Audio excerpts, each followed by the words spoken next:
Now, here's what I want to ask you. Just Okay. I want to circle back to something you just said. 914.4, almost a 1,000. Go ahead. When I was saying earlier that Mhm. I don't speak negative shit into existence, I don't let negative thoughts consume my thoughts. I try to be positive. You said I was full of shit. Yeah, you are. But then when Excalibur gets down about things that are happening backstage, you give him a rah-rah speech about being positive? Yeah, I sure do. Does your hypocrisy know no ends, you nothing happening son of a bitch?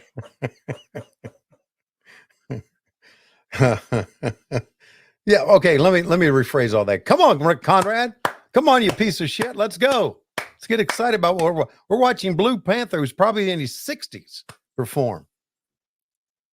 And Mystico is in the face of the greatest wrestler alive today in Bryan Danielson. What is wrong with the world? And I like Eddie Kingston. I like Bryan Danielson too. And yes, people pick up shit in my yard, dog shit. By the way, Blue Panther is 2 years younger than Sting. Just so you know. Okay. Blue Panther is 5 years older than Double J. Wow. Double J looks fucking great, doesn't he? He's amazing. I mean, how's that even possible? He's amazing. Not only that, we've probably discussed this on the show. He can probably eat more than any human alive. Did you know that?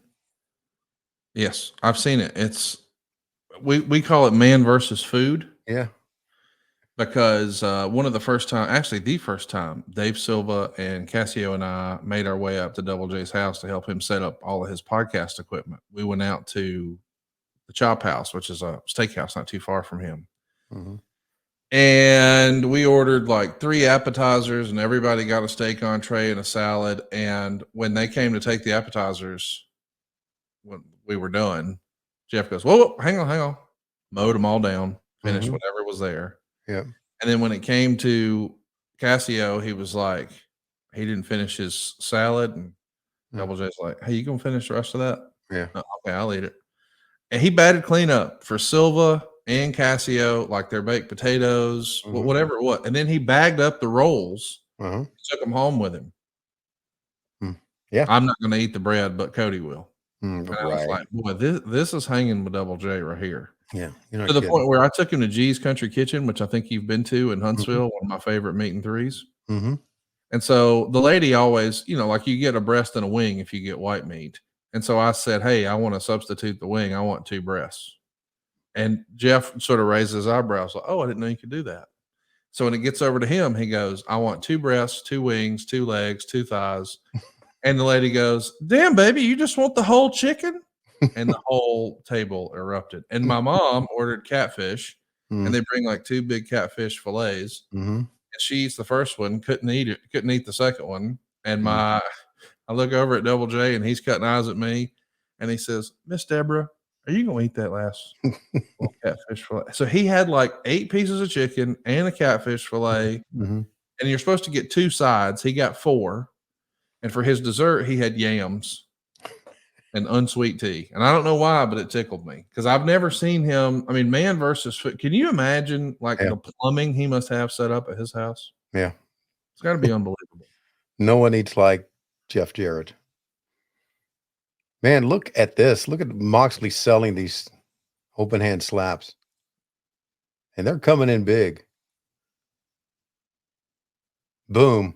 King Kong Lariat. I learned that from Excalibur.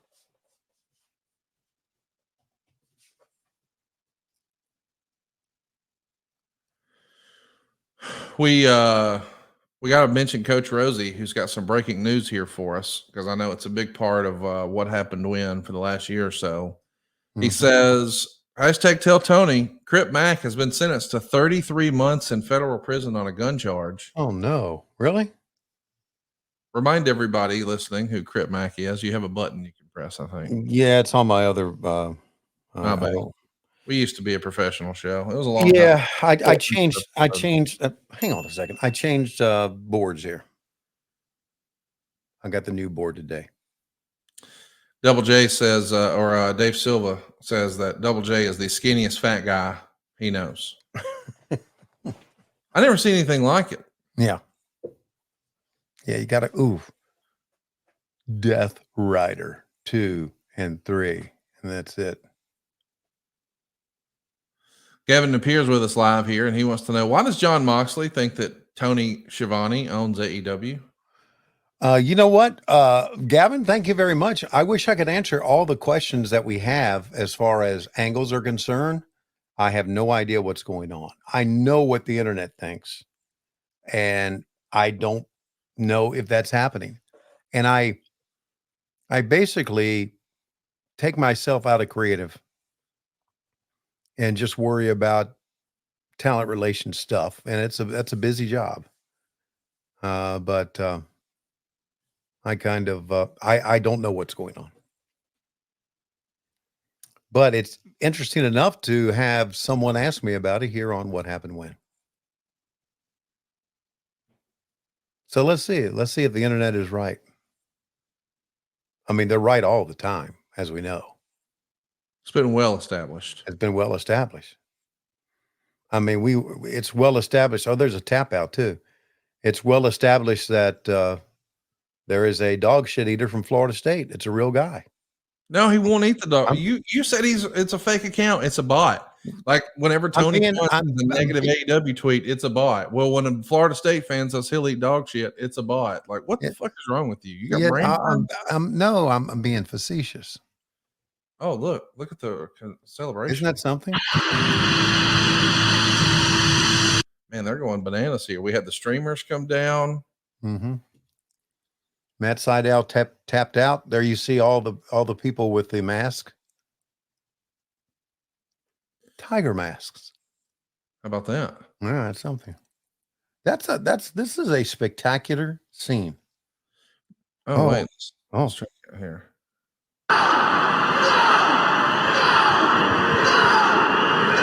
Getting the no chant going. Yeah. Hey, Gavin Napier says, maybe Jon Moxley heard about Tony Schiavone's pooper scoopers and thought Tony had enough money to buy out TK, and now Tony Schiavone is the rightful owner of AEW. Hypothetically, if you were going to hire some folks from AEW to be your pooper scoopers, who would you nominate? No, I wouldn't do that to them. You wouldn't love to see Taz out there picking up the shit? No. Wearing an orange hoodie? No, Dave Silva huffing and puffing out there in the hot sun would be great. The poop is about to change. Poop Jones over here.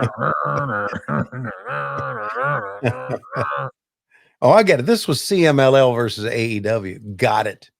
Boy, you're full of fucking slow on the uptake there, aren't you? God damn.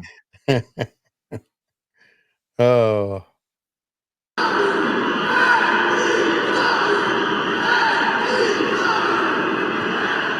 How many times do you do that? AEW?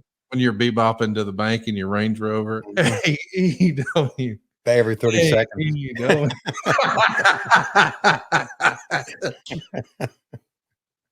AEW. 30 seconds. I love it. I do it enough to where Lois says, would you stop that shit? I get it. I said, no, you don't get it. She said, what do you mean? I said, look around you. She looks around and said, now you get it. All right, Tony, we're just days away from a big weekend in Chicago. I don't know if you're going to be there or not, but there's going to be Bryan Danielson in the main event, a career-threatening match where if he loses, he's retiring. He's going to be defending against Jack Perry in the main event. If you were a betting man, would you have the smart money on the upset for Jack Perry, or do you think Bryan Danielson can get it done? I will never go against Bryan Danielson. We've also got I guess a co-main event maybe for the TBS Championship. Mercedes Moné and Shida. Shida is like a day one OG AEW talent. Mercedes Moné going to be doing her thing. Camille in tow. What do you think, Mercedes or Shida? Going to go with Shida on this one. Wow, a little upset. I like it. I think so. Hey, I don't know if you saw over the weekend, but Camille, who we both think a lot of, her real life husband, Mr. Tom Latimer, he became the NWA World Champion over the weekend in Philadelphia at the former ECW Arena. Did you see that? I did not see it, but you told me about it on our bonus podcast, so I have certainly heard that. That's pretty cool, man. I'm happy for him. Daniel Garcia is looking to put a big notch in his belt this weekend. He'll be taking on MJF in Chicago. MJF on the heels of losing his AEW International Championship to Will Ospreay. You think MJF returns to his winning ways, or is Daniel Garcia looking for an upset? What do you like? Well, after what has happened to MJF and he loses his championship ring, as you know, after what happened there, I'm going to go with MJF. We got to at least talk about another big match here. We talked about Willow Nightingale and Chris Statlander. They're going to hook it up in a Chicago street fight. But Will Ospreay and Pac for the AEW International Championship has me super interested. Yeah. These guys ran the UK scene for a long, long time. Now they're going to get to do their thing on the big stage here in Chicago at the Now Arena. It's for the International Championship. I think Pac would be a fine international champion. Perhaps Will Ospreay wants to look for the world title, or do you think Will Ospreay can pull it off here, or is Pac coming for vengeance from yesteryear? Boy, this is a coin flip, isn't it? It is. Yeah. I'm going to go with Will Ospreay. I think basically his win against MJF has given him some momentum, so I'm going to go with that. And once again, let me do a disclaimer. I have no idea who's going to win these matches, guys. I don't, because I don't want to know. Right. So there. Well, they haven't fought yet. You know, they're going to fight this weekend, and we're going to see who the winner is. And Pac, of course, you may recall, was the inaugural AEW International Champion. So it's a big deal for him to have a shot at Will Ospreay. I think that has the potential to steal the show. But the spectacle that we're all looking forward to is a solid steel cage match between Swerve Strickland and Hangman Adam Page. We know Swerve is fresh off of an incredible main event against Bryan Danielson where he lost his AEW world title. I'm sure he lays some of that blame at the feet of Hangman Adam Page. What do you expect with Swerve and Hangman this Saturday, live on pay-per-view from Chicago? Man, again, I'm going to go with Hangman on this one. It's hard to believe that they're going to have Swerve lose twice, but we'll see. You know, I think that's kind of what one of the things that makes us great. You know that you very rarely are going to see a disqualification. You very rarely are going to see a time limit draw. You're going to see winners and losers. So it kind of makes what's going to happen more interesting. But I'm going to go with Hangman. It's going to be a big show. It's AEW All Out. There's still a handful of tickets available right now at AEWTIX.com. I'm going to be there. Tony's going to be there. We hope you'll make plans to join us either live or on pay-per-view. It's available everywhere pay-per-view is sold. I usually try to watch over on the Triller app.